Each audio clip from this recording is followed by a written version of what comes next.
আসসালামু আলাইকুম বন্ধুরা, সবাইকে স্বাগতম। তো সবাইকে একটা ইনফরমেশন দেওয়ার জন্য বলছি, যারা কিনা আপনারা সেনজেনভুক্ত দেশে যেতে চাচ্ছেন, মানে অন্য কোনো রাষ্ট্রে যেরকম বুলগেরিয়া, রোমানিয়া, তারপর হাঙ্গেরি, এই ধরনের দেশে তারা কিন্তু একটা জিনিস মনে করেন যে তারা এই রাষ্ট্রে, ছোট রাষ্ট্রে যাবেন, যাওয়ার পরে আপনারা আবারও পরবর্তীতে গেম দিয়ে বা অন্য কিছুই করে যেভাবে হোক আপনারা অন্য দেশে যাবেন, ইটালি, ফ্রান্স, ঠিক আছে, ইউরোপে বড় কোনো রাষ্ট্রে যাবেন। তো তাদের জন্য একটা সাজেশন, হ্যাঁ, যারা কিনা ওই বুলগেরিয়া, রোমানিয়া, মানে ইউরোপের সেনজেনভুক্ত যে কোনো দেশে যাচ্ছেন, তাদের কিন্তু ফিঙ্গারপ্রিন্ট মানে থেকে যাচ্ছে ওই দেশে, ঠিক আছে। যখন যাচ্ছেন তাদের কিন্তু ওখানে কিন্তু ফিঙ্গারপ্রিন্ট থেকে যাচ্ছে, এবং সেনজেনভুক্ত যেই কটা দেশ আছে সবার কাছেই কিন্তু এই ইনফরমেশনটা থেকে যাচ্ছে। তো যখন আপনারা গেম দিয়ে যখন ইটালি যাবেন, ফ্রান্স যাবেন বা অন্য অন্য সেনজেনভুক্ত বড় বড় রাষ্ট্রে যাবেন, তখন যদি আপনি এসালাম মারেন, তখন কিন্তু তাদের কাছে সেই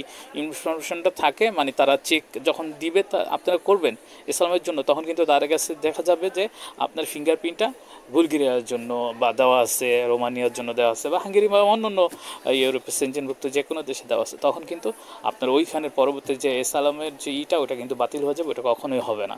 তো আপনারা কিন্তু যদি যেতে চান তাহলে ইউরোপের সেনজেনভুক্ত ছাড়া ইউরোপের যে দেশগুলো এগুলো যান। ওখান থেকে আপনি যেভাবেই যদি ইউরোপে যান, তখন কিন্তু আপনি ইসলাম করলে ওটা সাকসেস হওয়ার সম্ভাবনা আছে, ঠিক আছে। আপনারা সার্বিয়া যেতে পারেন, আর অন্য অন্য দেশে যেতে পারেন। তো সবাইকে ইনফরমেশনটা দিলাম।